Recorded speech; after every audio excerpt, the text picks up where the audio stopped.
Viernes, 5 de julio de 2024. Materia penal. Tesis jurisprudenciales y aisladas. 1 de 12. Registro digital, 202-9152. Tipo, jurisprudencia. Tortura del coimputado. La prueba obtenida por esta vía no puede ser valorada en el proceso penal del inculpado, pues su contenido nunca es fiable ni tiene vínculo lógico con la verdad material. Hechos. Una persona promovió juicio de amparo directo contra la sentencia penal definitiva dictada en su contra, en el que adujo que la declaración ministerial de su coinculpado debía ser excluida del material probatorio con el que fue juzgado, al haber sido obtenida mediante actos de tortura para incriminarle. El Tribunal Colegiado de Circuito omitió pronunciarse al respecto y convalidó la decisión de la autoridad responsable de valorar esa prueba de cargo en su perjuicio. En contra de esa determinación, el quejoso interpuso recurso de revisión. Criterio jurídico. No debe validarse una prueba obtenida por vía de tortura simplemente porque no es posible asignarle crédito alguno a la información que pretende aportar, pues no es fiable ni tiene un vínculo lógico con la verdad material. La tortura, además de constituir una violación per se a la dignidad humana, jamás puede tener utilidad, no es susceptible de producir información confiable porque, ante el dolor, las personas son capaces de crear ficciones propias o ajenas, con tal de que éste se dé por terminado lo antes posible. De esta manera, si la declaración del coimputado en la que realiza imputaciones directas respecto a la responsabilidad penal de la persona inculpada es obtenida mediante tortura, debe ser excluida como prueba de cargo.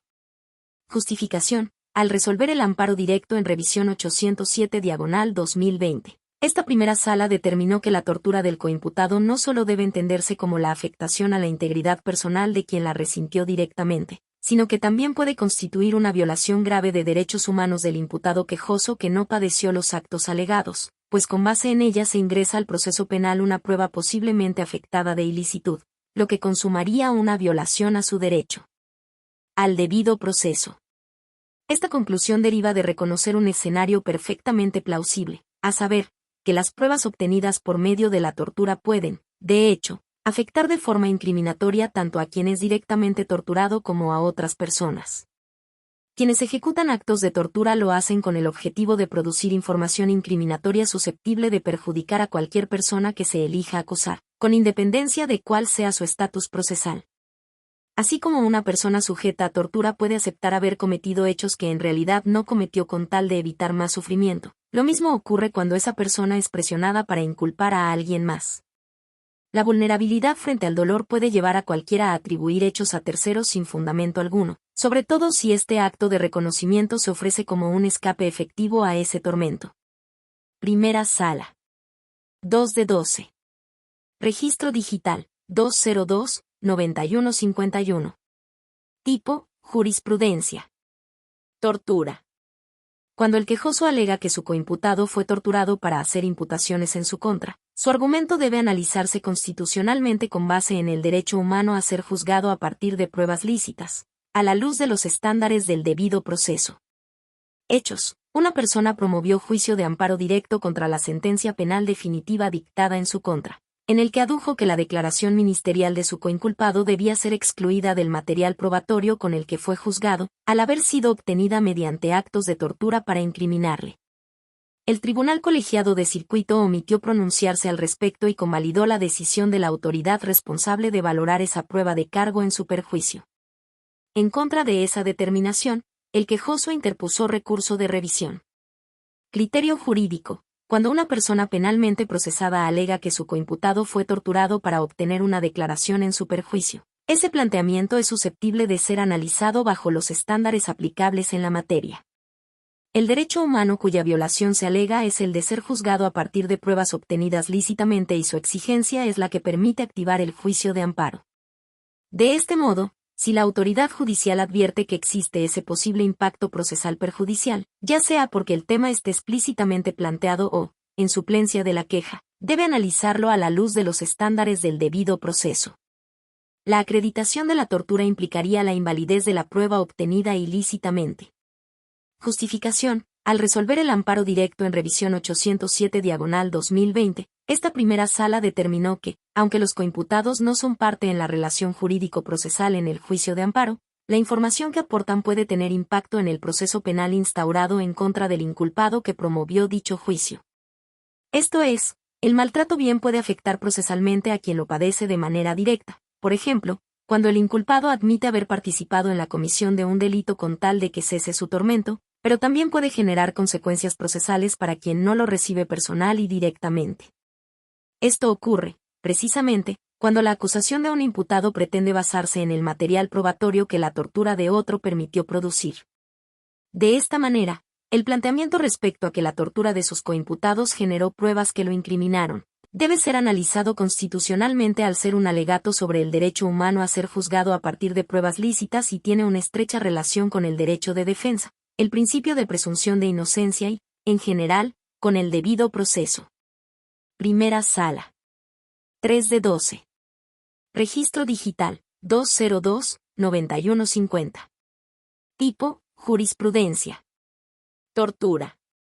Obligaciones de la autoridad judicial cuando el quejoso alega que su coimputado fue torturado para hacer imputaciones en su contra. Hechos. Una persona promovió juicio de amparo directo contra la sentencia penal definitiva dictada en su contra, en el que adujo que la declaración ministerial de su coinculpado debía ser excluida del material probatorio con el que fue juzgado, al haber sido obtenida mediante actos de tortura para incriminarle. El Tribunal Colegiado de Circuito omitió pronunciarse al respecto y convalidó la decisión de la autoridad responsable de valorar esa prueba de cargo en su perjuicio. En contra de esa determinación, el quejoso interpuso recurso de revisión. Criterio jurídico. Ante el alegato de tortura de un coimputado, la autoridad judicial que conoce del proceso penal deberá realizar un análisis oficioso de los elementos disponibles hasta la etapa procesal en que se actúa. Si la autoridad cuenta con elementos suficientes para establecer la existencia de tortura del coimputado, deberá emprender un estudio escrupuloso de los elementos probatorios aportados por este que deriven directa o indirectamente de la tortura infligida, únicamente en cuanto sustenten la imputación hacia el quejoso, al tenor de los parámetros constitucionales fijados en las reglas de exclusión de la prueba ilícita. Por el contrario, si la autoridad judicial estima que la evidencia disponible para acreditar razonablemente dichos actos es insuficiente, deberá emprender la investigación correspondiente. Justificación. Al resolver el amparo directo en revisión 807/2020, esta primera sala determinó que las autoridades tienen el deber de investigar de manera seria, imparcial y efectiva las violaciones a derechos humanos, en particular, a no ser objeto de tortura. Por tanto, si la tortura repercute en el derecho a un debido proceso, ante una denuncia de posibles actos de esta naturaleza, la autoridad judicial adquiere la obligación de investigarla. Así, para verificar la existencia de la tortura del coimputado, corresponde a la autoridad judicial la obtención y el aseguramiento de toda prueba que pueda servir para acreditar los actos de tortura alegados. Primera Sala. 4 de 12. Registro digital, 202-9096. Tipo, jurisprudencia. Amparo directo penal. El Ministerio Público, como órgano acusador, no tiene legitimación para promoverlo como parte quejosa.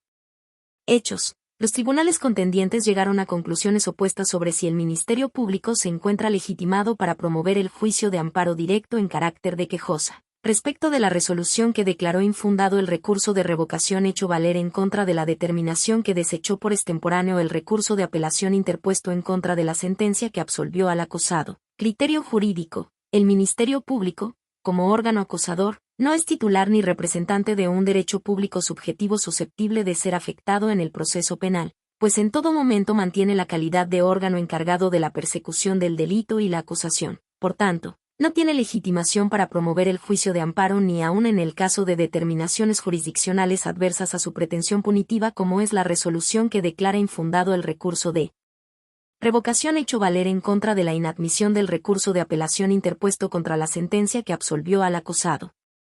Lo contrario, implicaría desnaturalizar el juicio constitucional y contrariar su propósito como medio de protección y defensa de los derechos fundamentales de las personas frente a actos de autoridad. Así, en dicho caso, procede el sobreseimiento en el juicio, con fundamento en el artículo 63, fracción V, de la Ley de Amparo, al actualizarse la causal de improcedencia prevista por la fracción 23 del artículo 61, en relación con los diversos quinto, fracción y séptimo del mismo ordenamiento. Justificación. El Ministerio Público, como órgano acusador, ostenta el poder punitivo estatal, calidad que mantiene durante todo el proceso penal, en cumplimiento a las funciones encomendadas por el artículo 21 de la Constitución. Aunque luego de la investigación del delito llegue a ser parte en el proceso penal en sede judicial, lo cierto es que mantiene siempre la función pública de órgano encargado de la acusación, a grado tal que ésta no puede ser rebasada por el Tribunal Penal. Bajo esta condición, el Ministerio Público no es titular ni representa los derechos humanos vinculados con el delito. Incluso, el Ministerio Público se constituye como autoridad para efectos del juicio de amparo cuando en este se reclaman actos u omisiones que le son reclamables por las personas justiciables. Así, si bien los entes públicos podrían aducir legitimación para instar al juicio de amparo, esto solo puede ser en los acotados supuestos que prevé el artículo 7º, párrafo 1, de la Ley de Amparo. Este precepto solo permite que los entes públicos ejerzan excepcionalmente la acción constitucional en los casos en los que se encuentren en un plano de igualdad frente a los particulares y acrediten que el acto de autoridad combatido les genera o podría generar una afectación de índole estrictamente patrimonial en los asuntos del orden penal. De este modo, el órgano acusador no puede instar el juicio de amparo aduciendo violaciones de derechos que no le corresponden. Por tanto, en el caso en que el Ministerio Público es el órgano acusador dentro del proceso penal, no tiene legitimación para instar al juicio de amparo, pues actúa siempre como representante de la ius puniendi, no como titular ni representante de los derechos relacionados con el delito que persigue. Primera Sala. 5 de 12. Registro digital, 202-9099. Tipo, aislada. Beneficios preliberacionales en el procedimiento abreviado. Corresponde a la persona sentenciada desvirtuar la oposición de la Fiscalía a su concesión. Hechos: un tribunal colegiado de apelación convalidó la sentencia condenatoria derivada del procedimiento abreviado en el cual se negó a la persona sentenciada el acceso a los beneficios preliberacionales, en virtud del oficio ofrecido por la Fiscalía, expedido por la autoridad penitenciaria, en el que se informó que aquella contaba con una condena previa en sentencia ejecutoriada por delito doloso, sin que el sentenciado o su defensa expusieran a la persona juzgadora razones suficientes para su concesión, u ofrecieran datos de prueba pertinentes para desestimar la oposición ministerial. Criterio jurídico. Este tribunal colegiado de circuito determina que corresponde a la persona sentenciada dentro del procedimiento abreviado desvirtuar la oposición de la Fiscalía para que se le concedan beneficios preliberacionales. Justificación. De conformidad con el artículo 18, segundo párrafo, de la Constitución Política de los Estados Unidos Mexicanos, pueden otorgarse beneficios a quien sea condenado por la comisión de un delito, los cuales se regulan en la ley secundaria, acorde al modelo del sistema penitenciario diseñado en la propia norma fundamental, sin que constituyan derechos fundamentales de la persona sentenciada, sino únicamente medios adecuados para incentivar su reinserción. Su instrumentación debe ceñirse a las directrices que rigen en el sistema penal acusatorio y oral, previsto en el artículo 20 de la Constitución Federal, del que se sigue que para efectos de la imputación y sustento de una sentencia de condena, la carga de la prueba corresponde al Ministerio Público. Sin embargo, de existir oposición de la Fiscalía para la concesión de beneficios preliberacionales en el procedimiento abreviado, es necesario que la parte acusada exponga razones suficientes y ofrezca los datos de prueba pertinentes para que se desestime la mencionada oposición ministerial y la persona juzgadora conceda el beneficio al dictar sentencia, ya que su otorgamiento depende de que las pruebas respectivas pongan de manifiesto que están satisfechos los requisitos legales para su concesión, por la naturaleza premial de los beneficios, que no son derechos de aplicación inmediata a los sentenciados y, por ende, no deben ser aplicados como resultado automático de una decisión de condena en esa forma anticipada de terminación del proceso penal. Máxime que de acuerdo con el principio de reinserción social, el sentenciado debe ser visto como una persona sujeta de derechos y obligaciones, razón por la cual los beneficios preliberacionales deben concederse a quien resulte merecedor de ellos. Primer Tribunal Colegiado del 15º Circuito. 6 de 12. Registro digital, 202-9100. Tipo, aislada. Beneficios preliberacionales en el procedimiento abreviado. La persona sentenciada puede solicitar su concesión al juez de ejecución, cuando le sean negados en la sentencia relativa. Hechos: un tribunal colegiado de apelación convalidó la sentencia condenatoria derivada del procedimiento abreviado en el cual se negó a la persona sentenciada el acceso a los beneficios preliberacionales, en virtud del oficio ofrecido por la Fiscalía, expedido por la autoridad penitenciaria, en el que se informó que aquella contaba con una condena previa en sentencia ejecutoriada por delito doloso, sin que el sentenciado o su defensa expusieran a la persona juzgadora razones suficientes para su concesión, u ofrecieran datos de prueba pertinentes para desestimar la oposición ministerial. Criterio jurídico. Este tribunal colegiado de circuito determina que la persona sentenciada en el procedimiento abreviado puede solicitar la concesión de beneficios preliberacionales al juez de ejecución, cuando le sean negados en la sentencia condenatoria relativa. Justificación. Los jueces de ejecución están facultados para actuar de forma activa y resolver las controversias relacionadas con la ejecución de la pena de prisión, a la luz del principio de reinserción social, entre ellas, la relativa a la concesión de los beneficios preliberacionales, cuando procedan, por tratarse de un aspecto que no adquiere el carácter de cosa juzgada, al constituir un instrumento de política penitenciaria que puede ser declarado aún en ejecución. Por tanto, si en el procedimiento abreviado se niega el otorgamiento del beneficio de sustitución de la pena o condena condicional, por la existencia de un antecedente penal, la persona sentenciada puede solicitar su concesión al juez de ejecución, ante quien deberá ofrecer las evidencias pertinentes que demuestren que están satisfechos los requisitos legales para su concesión.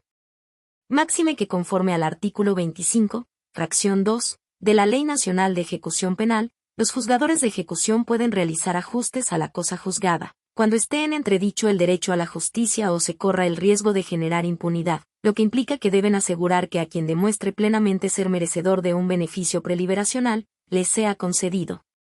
Primer Tribunal Colegiado del 15º Circuito. 7 de 12. Registro Digital, 202-9109. Tipo, aislada. Delito de discriminación. Su configuración requiere del elemento subjetivo consistente en la intención del imputado de nulificar o menoscabar los derechos y libertades de la víctima. Legislación del Estado de Puebla. Hechos. En la audiencia de impugnación del no ejercicio de la acción penal respecto de una carpeta de investigación seguida por el delito de discriminación, la persona juzgadora confirmó esa determinación, al considerar que si bien los inculpados expresaron agresiones verbales hacia la víctima e hicieron alusión a la enfermedad que padece, ello era insuficiente para considerar actualizado el ilícito previsto en el artículo 357 del Código Penal del Estado de Puebla. Criterio jurídico. Este tribunal colegiado de circuito determina que para que se configure el delito de discriminación, se requiere del elemento subjetivo consistente en la intención del imputado de nulificar o menoscabar los derechos y libertades de la víctima.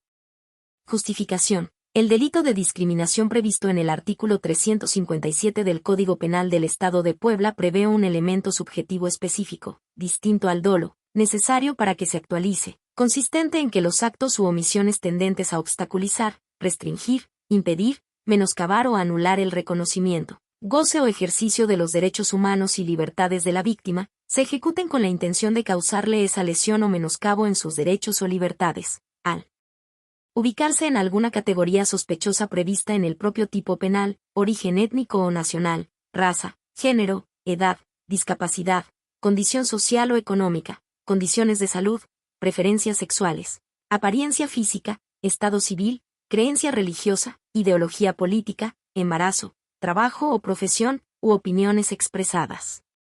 Por tanto, no cualquier insulto, falta de respeto u ofensa configura el delito, pues el solo hecho de verbalizar una expresión ofensiva basada en una categoría sospechosa no vulnera la esfera de derechos de la persona afectada. Primer Tribunal Colegiado en Materia Penal del Sexto Circuito. 8 de 12. Registro Digital, 202-9115. Tipo, aislada.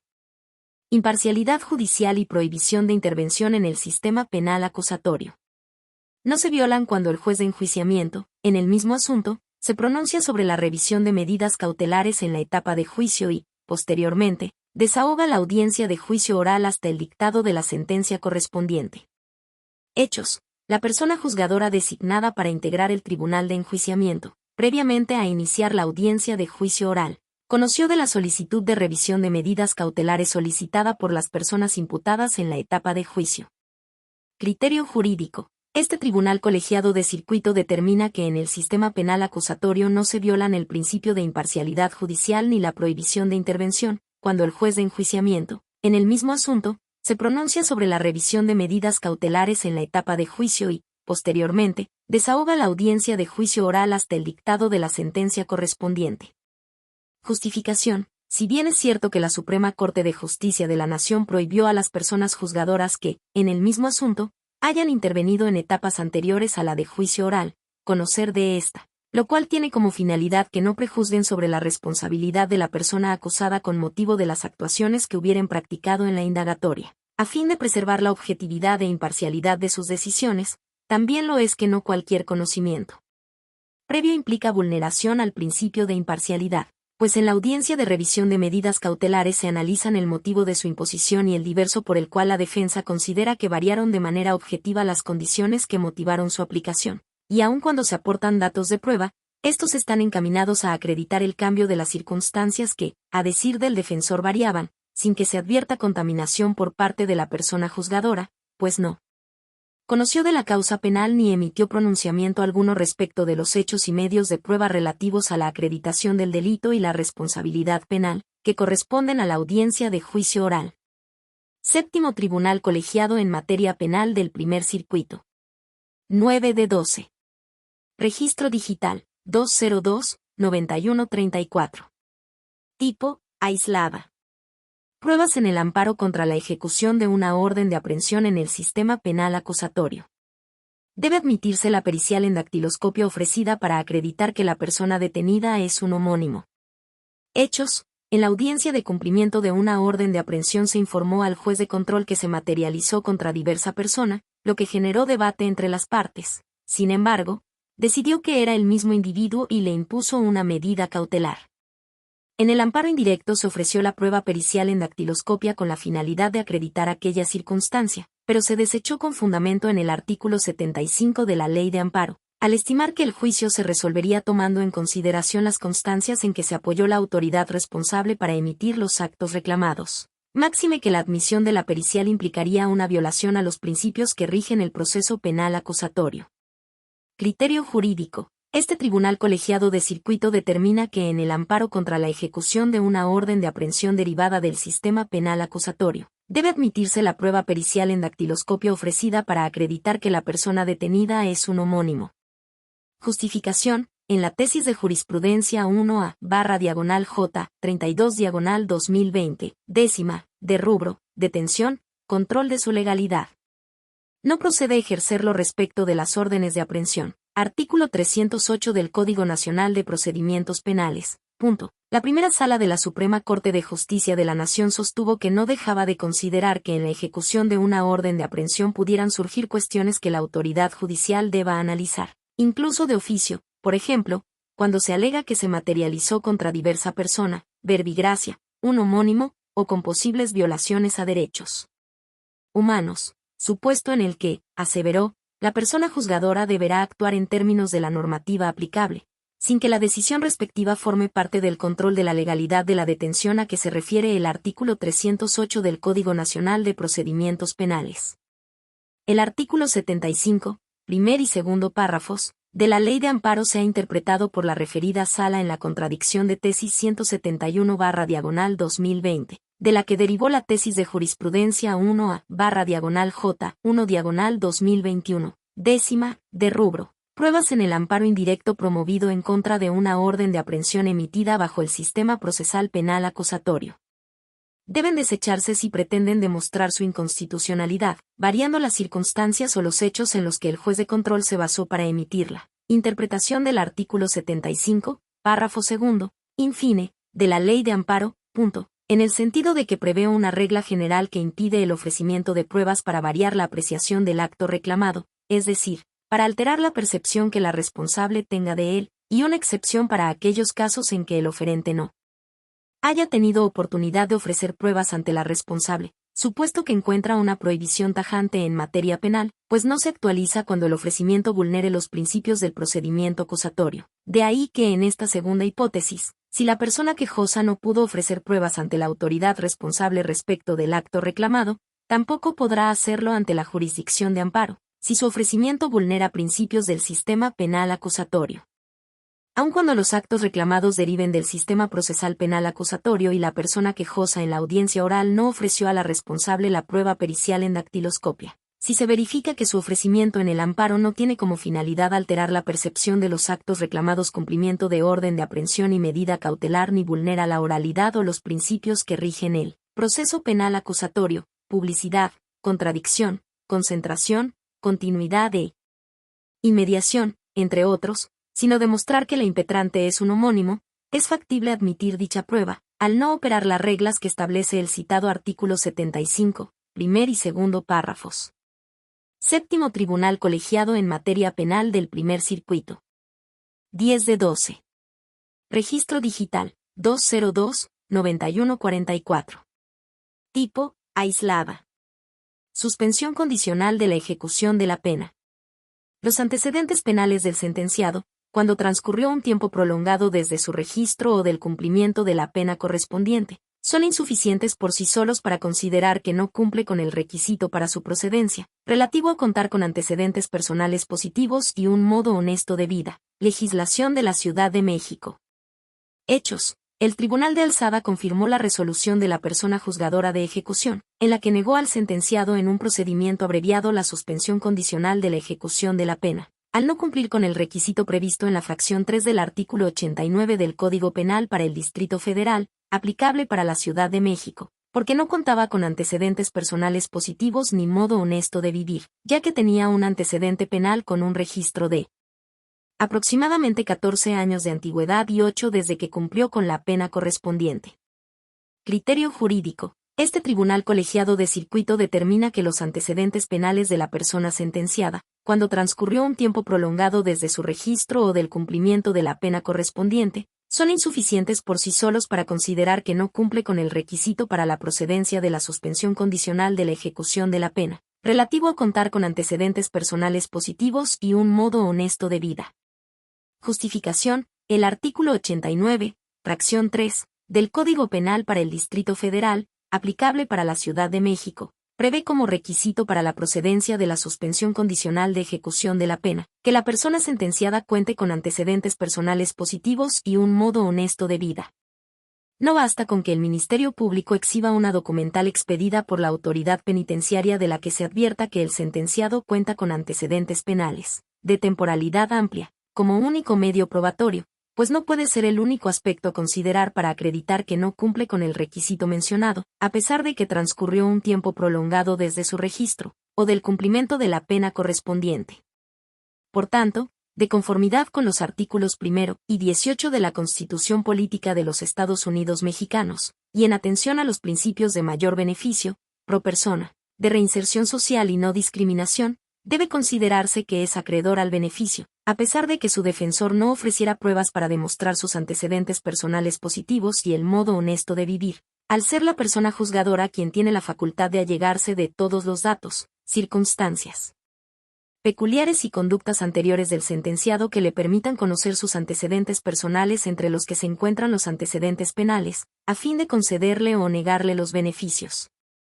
Séptimo Tribunal Colegiado en Materia Penal del Primer Circuito. 11 de 12. Registro Digital, 202-9147. Tipo, aislada. Suspensión en amparo indirecto penal. Es improcedente contra la resolución del recurso de revocación que confirma el auto que niega requerir al Ministerio Público la realización de actos de investigación en una carpeta judicial que está bajo los efectos de la suspensión condicional del proceso. Hechos. Una persona imputada solicitó al juez de control que requiriera al Ministerio Público para que realizara actos de investigación, lo cual no se acordó de conformidad, en virtud de que la carpeta judicial se encontraba bajo los efectos de la suspensión condicional del proceso, determinación impugnada mediante el recurso de revocación que la confirmó. En amparo indirecto se negó la suspensión, al considerar que el procedimiento penal del cual emana el acto reclamado se suspendió con motivo de esa solución alterna y, por ende, era improcedente levantar ese estado procedimental, al ser el proceso una cuestión de orden público. Criterio jurídico. Este tribunal colegiado de circuito determina que es improcedente la suspensión en amparo indirecto contra la resolución del recurso de revocación que confirma el auto que niega requerir al Ministerio Público la realización de actos de investigación en una carpeta judicial que está bajo los efectos de la suspensión condicional del proceso. Justificación. Conforme al artículo 150 de la Ley de Amparo, la suspensión debe concederse en forma tal que no impida la continuación del procedimiento en el asunto que motivó el acto reclamado, hasta dictarse resolución firme en él. Como excepción a esa regla, para determinar si dicha medida cautelar puede paralizar el procedimiento, debe analizarse si el daño que pueda causar la violación a la persona quejosa es irreparable. Sin embargo, si en el amparo se reclama la resolución recaída al recurso de revocación que confirmó el auto de la persona juzgadora de control que negó requerir al Ministerio Público la realización de actos de investigación en una carpeta judicial que se encuentra bajo los efectos de la suspensión condicional del proceso, la concesión de la suspensión obstaculizaría la continuación del proceso penal sin estar justificado el daño irreparable a la quejosa, aunado a que la suspensión condicional del proceso, per se, no ocasiona un perjuicio irreparable a sus derechos fundamentales. Séptimo Tribunal Colegiado en Materia Penal del Primer Circuito. 12 de 12. Registro Digital, 202-9116. Tipo, jurisprudencia. Impedimento planteado por dos o más integrantes de un tribunal colegiado de apelación en materia penal federal. Debe resolverlo el siguiente en orden del mismo circuito y especialidad, y de no existir, el homólogo del circuito más cercano. Hechos. Los tribunales colegiados de circuito contendiente sustentaron criterios contradictorios al analizar el impedimento planteado por dos o más integrantes de un tribunal colegiado de apelación en asuntos en materia penal federal, mientras que uno sostuvo competencia y lo resolvió, el otro determinó que el competente era un homólogo de apelación.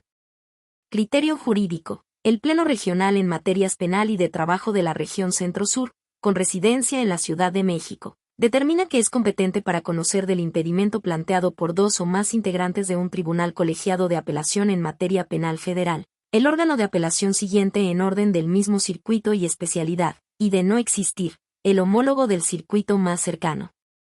Justificación. El artículo 38 del Código Nacional de Procedimientos Penales remite a la ley orgánica correspondiente en lo referente a los impedimentos.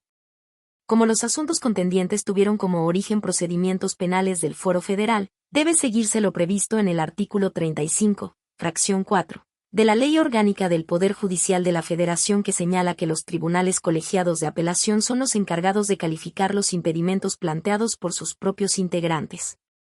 Como dichas normas no establecen mayor regulación, debe realizarse una interpretación sistemática e integral de esos preceptos, con los numerales 54, fracción 4, inciso B, y 57, de la Ley de Amparo, los cuales establecen que los impedimentos planteados por dos o más magistrados serán resueltos por el homólogo siguiente en orden del mismo circuito y especialidad, de no haberlo, el del circuito más cercano.